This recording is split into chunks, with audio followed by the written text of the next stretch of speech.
E chegamos ao terceiro episódio das Bruxas Mayfair. E aqui, a série começa a mostrar como Anne Rice utiliza essa história para fazer uma mistura de crenças e religiões, não importando exatamente qual seja a sua fé. Ela utiliza uma história cheia de mistérios e atividades sobrenaturais para contar diversos pontos de vista sobre a vida após a morte. Olá, meus amigos, estamos de volta aqui no canal com a nossa série de vídeos baseados no universo de Anne Rice. Pois é, continuamos aqui na nossa maratona agora falando sobre a série das Bruxas Mayfair, né? Quem acompanha a gente aqui já há um tempinho, que está nessa jornada, nessa longa caminhada através da obra de Anne Rice, sabe exatamente que sempre tem muita coisa para falar, sempre fica um vídeo longo, tá? Eu sempre gosto de deixar isso avisado, caso você esteja caindo aqui de paraquedas, né? Nós temos uma playlist aqui no nosso canal onde a gente fala tudo sobre a obra de Anne Rice. Começamos com as 2 temporadas de Entrevista com o Vampiro, análise episódio a episódio, e agora seguimos aqui nessa jornada com as Bruxas Mayfair. Lembrando também que tudo que a gente fala aqui é uma análise dos episódios e também baseado no livro, tá bom, gente? Né? A gente sempre tem que fazer esse aviso aqui, porque tá sempre chegando gente nova aqui no canal buscando algo sobre esse conteúdo. Eu sempre fico muito feliz. Sou muito fã de Anne Rice, como vocês sabem, então é sempre bom avisar. Beleza, gente? Então não vou enrolar muito mais. Vamos começar aí a nossa análise, porque a série tá no terceiro episódio da sua primeira temporada aqui nas nossas análises. E nesse episódio, cara, olha, tem muita coisa para falar. Vamos lá.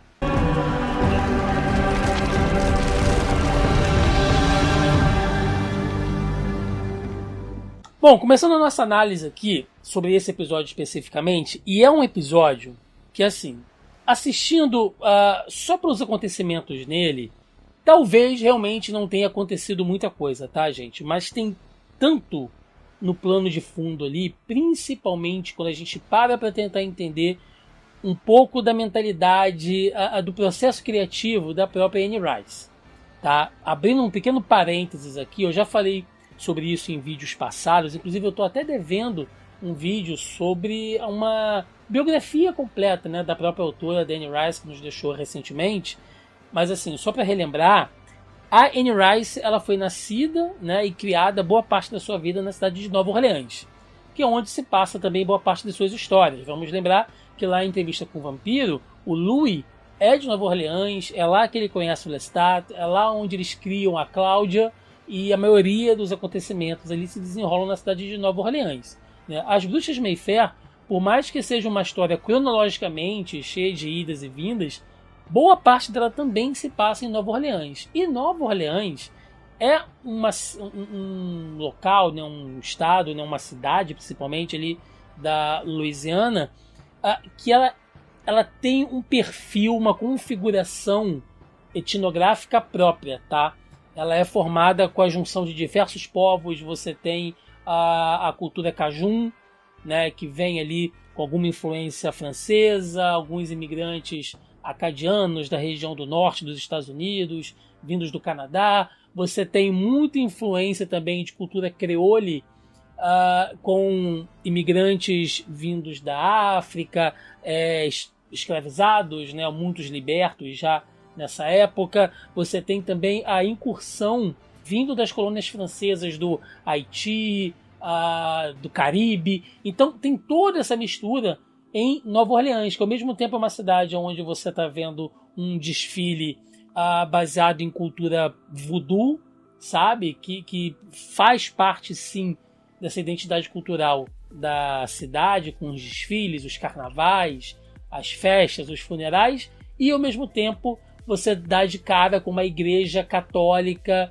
sabe, super ortodoxa, de origem de imigrantes irlandeses. Então, a Anne Rice, ela cresce nesse ambiente multiplural de várias religiões, de várias crenças, né? Ela mesma foi criada dentro de uma doutrina católica tradicional durante muito tempo da vida dela. Depois, principalmente quando ela perde a filha, ela acaba saindo um pouco, né, desse ambiente de devoção, é onde ela cai especificamente na literatura gótica. Depois ela retorna, enfim.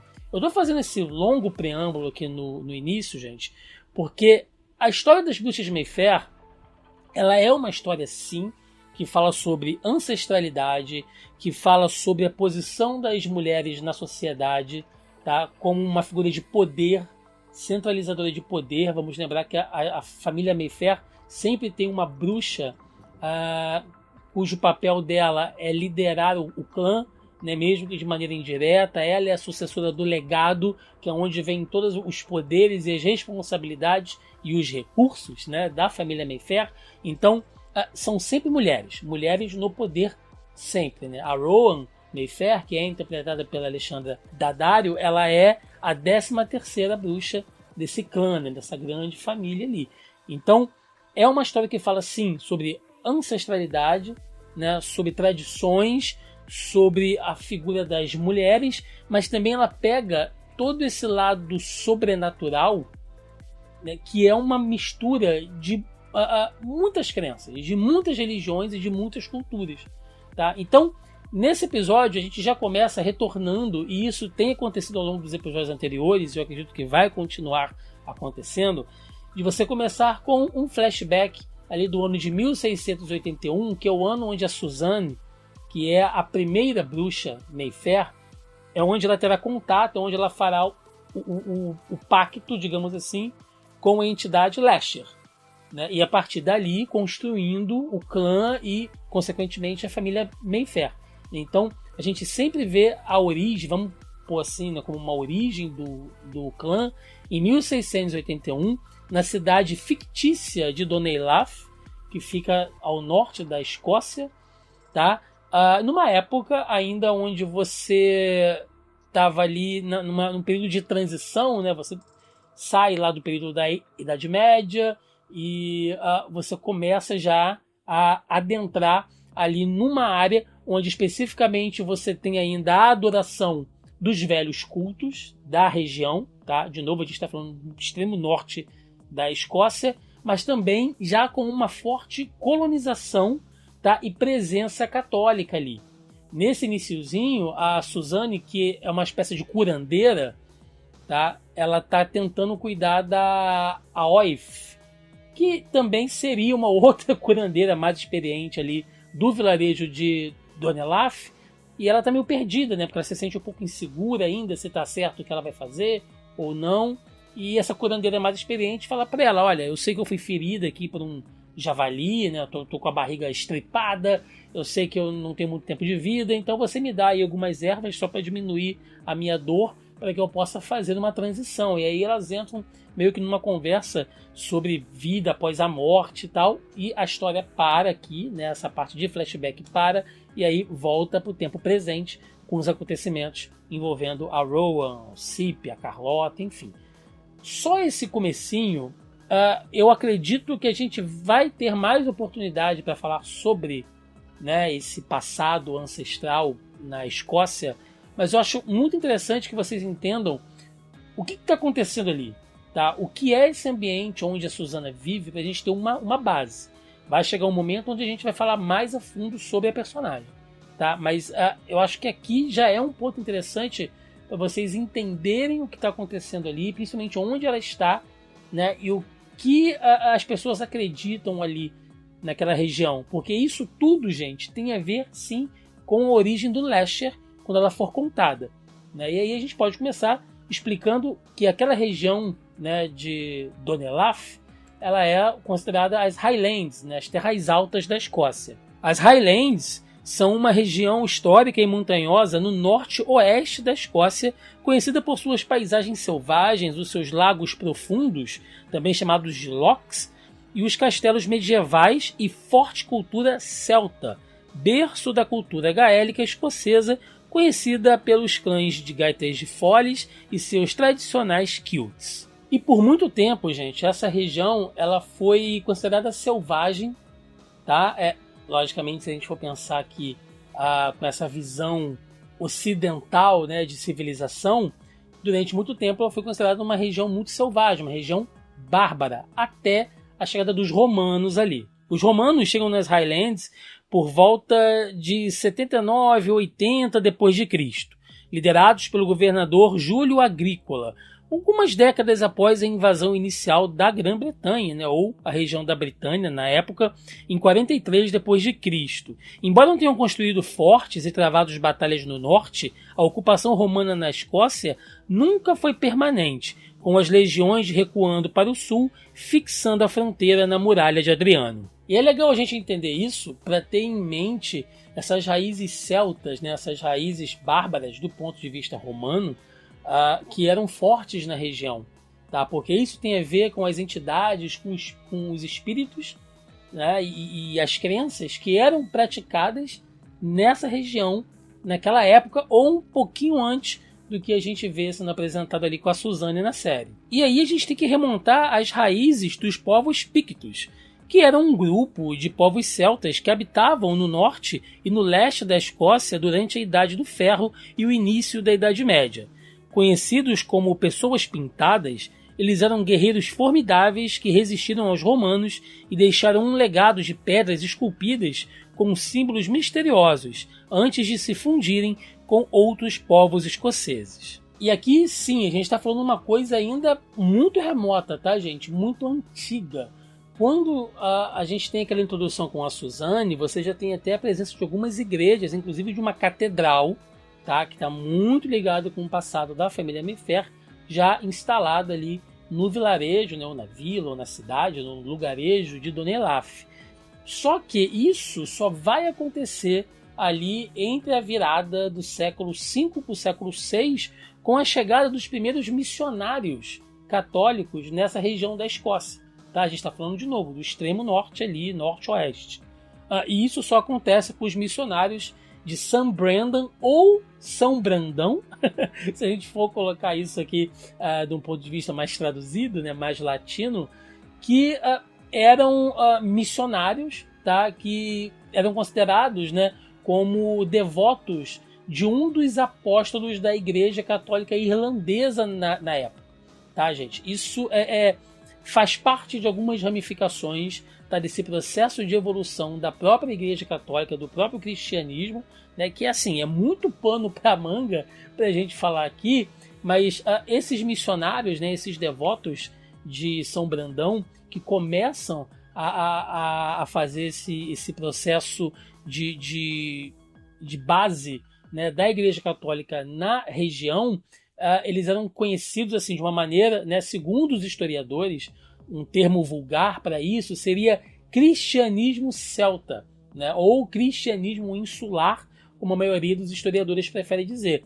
Porque é justamente quando a Igreja Católica ela se utiliza de um certo sincretismo da região, tá, de religiões e crenças consideradas pagãs para aquela época, para tentar se estabelecer ali. Isso aconteceu aqui no Brasil também, né? Se a gente for ver como que no período da escravidão, né, ainda aqui no nosso período como colônia, Brasil colônia, e até no Império, você teve uma difusão, né, da crença da Umbanda, das religiões de matriz afro, com o sincretismo com a Igreja Católica, né, para tentar deixar isso de uma maneira mais aceitável, de tentar diminuir uma certa perseguição, né, e aí isso foi evoluindo de muitas maneiras. Então isso aconteceu também em outros lugares do mundo, e é o caso ali, né, que a gente pode falar desse cristianismo celta de uma maneira vulgar, né, de uma maneira muito simples. Logicamente que esse é um assunto muito extenso, mas resumidamente esse cristianismo celta ou insular, ele tinha algumas diferenças litúrgicas. Por exemplo, eles desenvolveram uns calendários próprios e métodos de cálculo da Páscoa que os diferenciavam da tradição romana. Também havia outro tipo de conexão cultural, tá? Eles incorporaram elementos da cultura celta e uma visão espiritual mais mística, digamos assim, ou próxima da criação, muitas vezes integradas ao seu cotidiano. Até o seu símbolo, a cruz celta, é um símbolo proeminente que combina a cruz cristã tradicional com o círculo representando a eternidade ou o sol, que também era um símbolo muito ligado à cultura dos druidas.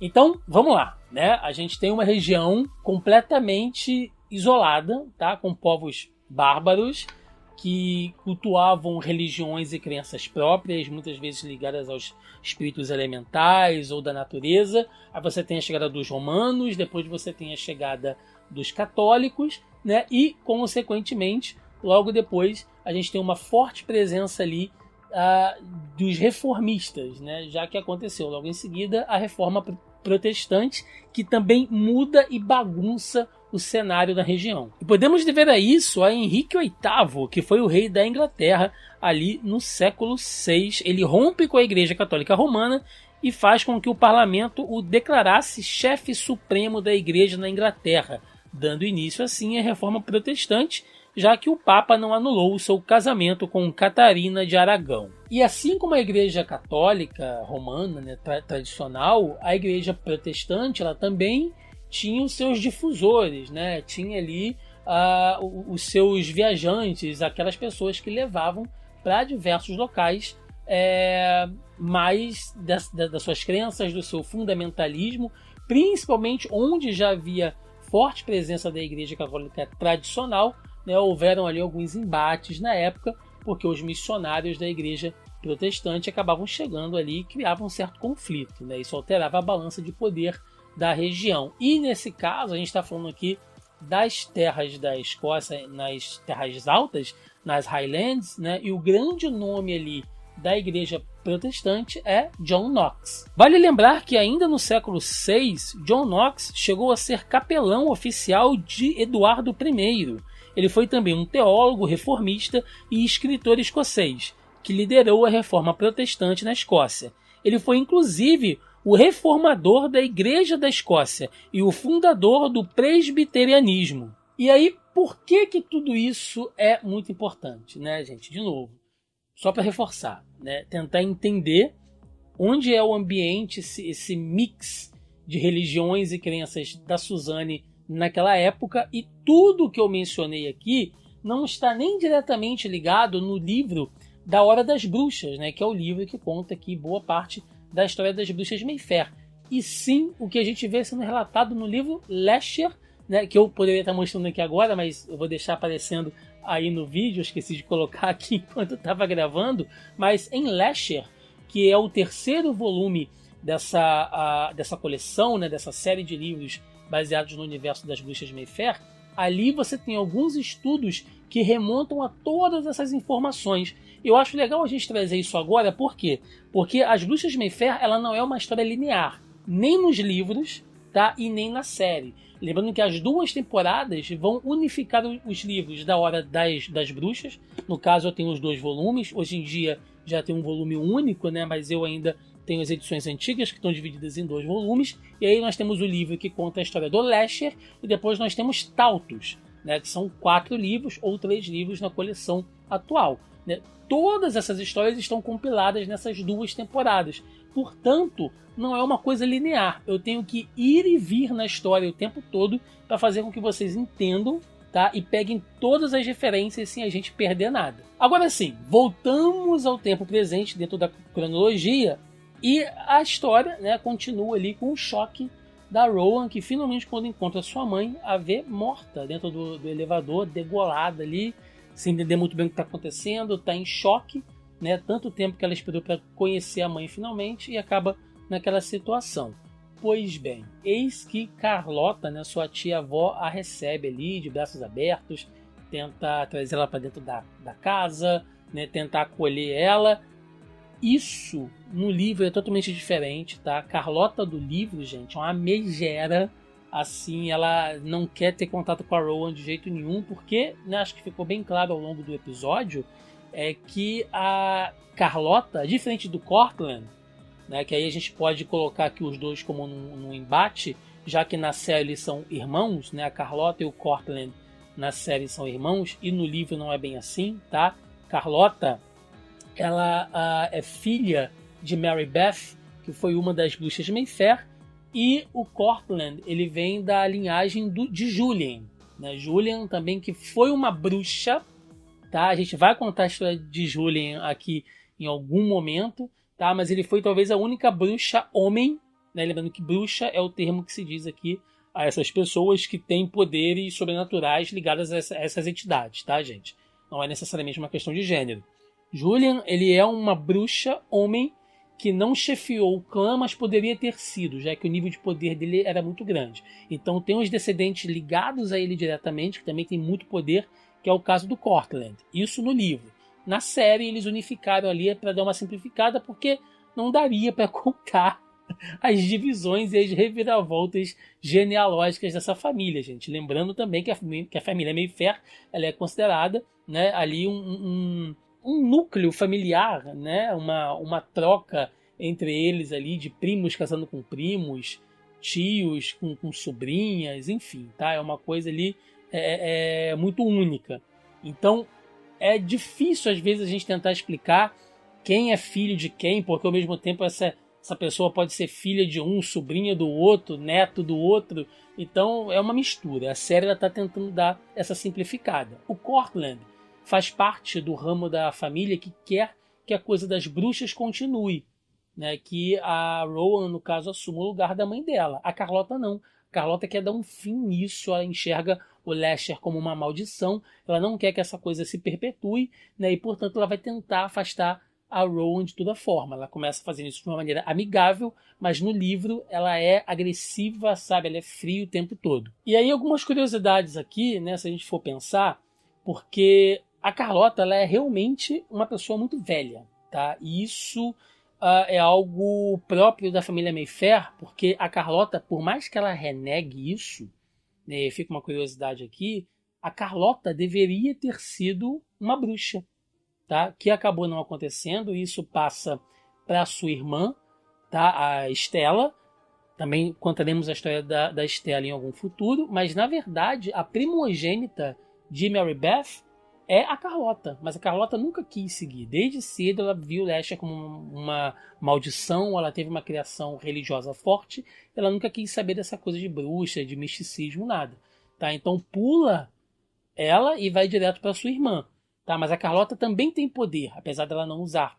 Então isso faz também com que ela viva bastante. Tá? Só se a gente for aqui, por curiosidade, tentar entender, Carlota nasceu em 1899 e ela falece em 1989. Isso na história do livro. Tá? Ou seja, a Carlota é uma velha de 90 anos. O Cortland, ele conviveu sim com a Carlota nos livros, mas ele falece em 1959.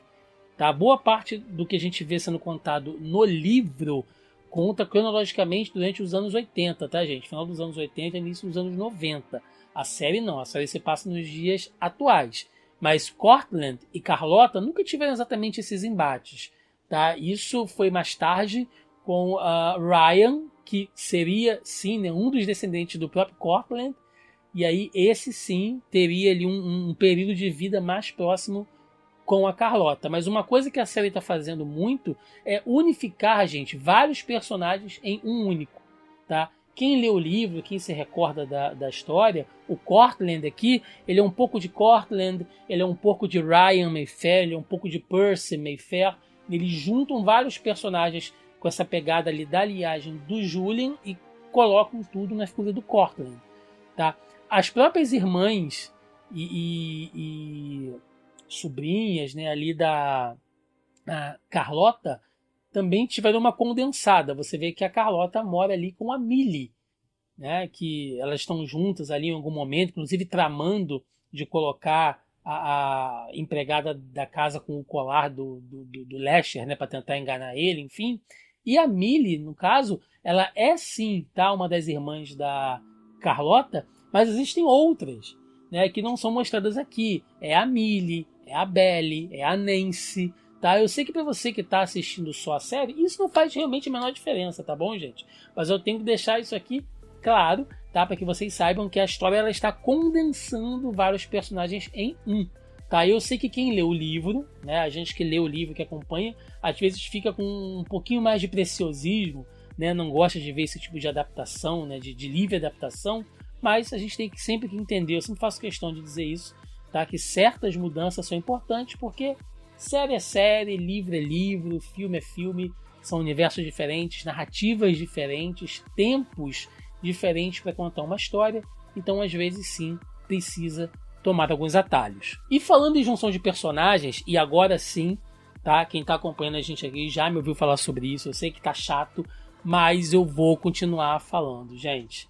Me incomoda, né, que o Cyprian Grave, né, o Cip, que é o membro da Talamasca, ele que tem contato com a Rowan, que ele seja a união de dois personagens que são muito bons, gente. Que é a junção do Michael Curry e do Aaron Leitner, né? O Michael Curry, que será assim o que vai se apaixonar pela Rowan, né? Essa coisa dos poderes com as mãos, né? De tentar ler os objetos ali. Isso quem tem é o Michael, após uma experiência, né? de vida após a morte que ele tem ali com a Rowan, ele adquire esses poderes. E o Aaron Leitner, que é um membro super influente, super antigo da Talamasca, que estuda a família Mayfair, né, desde muito tempo. Então eles juntaram esses dois personagens na figura do Cyprian. E, bom, né, não há o que se fazer, mas a gente tem ali o Cyprian fazendo um resumão. Né? Ele tem esse contato com a Rowan, conta tudo para ela, conta um pouco do que é a família, conta um pouco sobre o Lasher, né, e quais são os objetivos ali, o que aconteceu com a mãe dele, no tempo que ela não a conhecia. Então ele dá um resumão para ela, que no livro, gente, dura vários capítulos, até a Rowan entender tudo o que está acontecendo. Né? Então eles colocaram tudo ali em um certo resumo. Inclusive aparece até uma Odette, que é a irmã do Cip, que está grávida. Assim, eu não sei exatamente a função, né, desses personagens. Quer dizer, do Cip eu sei, mas da Odette, por exemplo, né, o porquê que ela tá ali, eu não sei, porque ela é irmã inventada de um personagem inventado. Ou seja, eles podem utilizar esses tipos de personagens para qualquer coisa ou para nada. E uma coisa que eu achei interessante agora é que eles estão mostrando mais atividade da própria Talamasca, né? Já que eles estão dando esse apoio, cuidando da Rowan, né? Através do Cip, a gente vê que tem uma estrutura ali, tem um esconderijo que eles usam, tem uma equipe paranormal que faz uma espécie de ritual de proteção, né, em volta ali do esconderijo onde eles estão, que inclusive o Lasher vai lá e faz questão de burlar isso, né, para fazer com que a Rowan saia ali de dentro. Eles estão colocando a Talamasca realmente como um grupo de agentes paranormais, tá? Não que isso não aconteça. Nos livros, alguns membros da Ordem sim têm poderes sobrenaturais paranormais, tá, gente? Nada extremamente assim visual, tá? Não é uma coisa de fazer magias nem nada disso. É algo muito mais sutil, tá? Alguns conseguem fazer umas previsões do futuro, mas isso de uma maneira muito ampla, às vezes através de sonhos. Alguns têm um leve grau de telepatia, né? Não é que você exatamente lê o que a pessoa está pensando, mas você consegue captar certas impressões. Né, você consegue ter uma empatia para sentir se a pessoa está mentindo, se ela está falando a verdade. Então sim, tá? Eles têm alguns conhecimentos místicos, mas nada que os transforme em bruxos. A série eu achei ali que eles deram uma coisa mais gráfica, mas eu acredito que isso seja também para montar a base da Ordem para sua própria série. Lembrando que nesse universo da Anne Rice das séries, nós teremos uma obra específica para a série da Talamasca, que já está no ar na Netflix. Né? Tanto a Entrevista com o Vampiro como As Bruxas Mayfair está sendo pela Prime Video, tá? Já a da Talamasca está sendo pela Netflix. Todas as séries lá fora, né, elas são produções da EMC. Então, quando chega aqui, eles distribuem por diversos meios, né? No caso, dividindo aqui em 2 streamings. Assim que a gente terminar de falar sobre As Bruxas Mayfair, a gente vai falar da série da Talamasca também. Tá? Só para deixar vocês avisados aí, já que esse ano ainda, vale lembrar, teremos a 3ª temporada de Entrevista com o Vampiro. Então eu tenho aí quase até um pouquinho depois do meio do ano para atualizar todo mundo sobre isso. E aí, para a gente amarrar, tá, o final desse episódio, teve uma cena que me chamou muita atenção e, de novo, eu acho que remete muito dessa coisa de mostrar como Nova Orleans, sozinha a cidade, também é uma personagem e como a Anne Rice sempre faz questão de deixar isso claro nas suas obras. Tem uma cena onde o Lasher atrai, né, ele usa um truque, simula um incêndio para tirar a Rowan de dentro do esconderijo lá da Talamasca, traz ela para a rua e assim ele vai tentar entrar em contato com ela, vai tentar seduzi-la. Né? Enquanto ele está fazendo isso, está passando um cortejo fúnebre umas pessoas fantasiadas tocando uns instrumentos, né, pessoas negras ali, fazendo um cortejo muito diferente, e a Rowan acaba envolvida naquilo ali que parece quase como uma festa, né, como uma parada.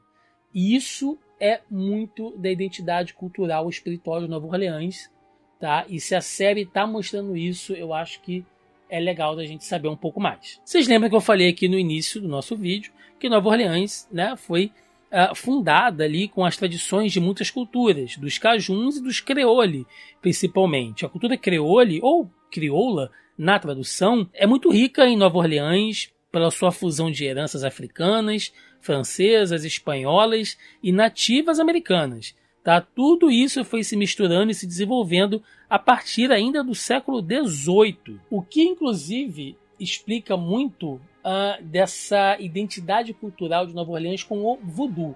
Tá? E aí sim, gente, tem o voodoo nessa coisa caricata, né, que a gente vê ali dos bonequinhos de voodoo, as magias com as cabeças encolhidas e tal, né? Tudo isso é baseado sim em crenças, em rituais, né, dessa religião, mas você tem os cultos de voodoo também, que é uma coisa muito mais ligada à espiritualidade, à ancestralidade, né, do que essa coisa mirabolante às vezes que a gente vê em filmes e desenhos animados. O voodoo da Louisiana, né, ou seja, o voodoo de Nova Orleans, ele é uma religião sincrética afro-americana, nascida da mistura de crenças da África Ocidental, ali da região do Fon Yorubá, o catolicismo, o voodoo haitiano e as tradições indígenas ainda da região, surgidas entre o século XVIII e o século XIX, e ela foca muito no contato com os espíritos e na cura e no uso de talismãs de proteção.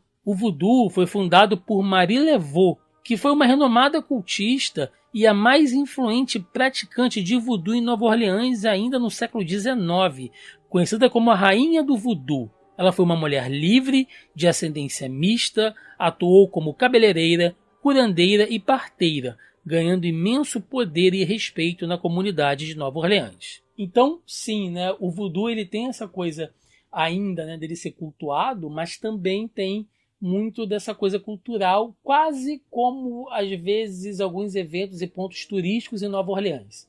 Tá? É muito comum as pessoas que viajam para lá, às vezes, terem contato com tour por pontos turísticos ligados ao voodoo. Então vão nas lojas, né, com aquele monte de talismãs e objetos ali interessantes, às vezes participam de alguns cultos, né, para mostrar como isso é muito forte. Mas ainda, gente, a partir do século XIX, tá, ela vira uma crença ali sendo cultuada como qualquer outra nessa região. E o voodoo, assim como o hoodoo, né, ele faz parte muito dessa cultura criada, né, a partir do sincretismo com religiões afros, né, e também com religiões nativo-americanas, que é justamente o que está acontecendo naquele cortejo. Né? Por isso que é tudo tão diferente, por isso que tem algumas pessoas fantasiadas ali. E até deixando um exemplo aqui, quem assistiu aquela animação da Pixar, né, Viva, a Vida é uma Festa, mostra também como os próprios mexicanos têm a sua visão,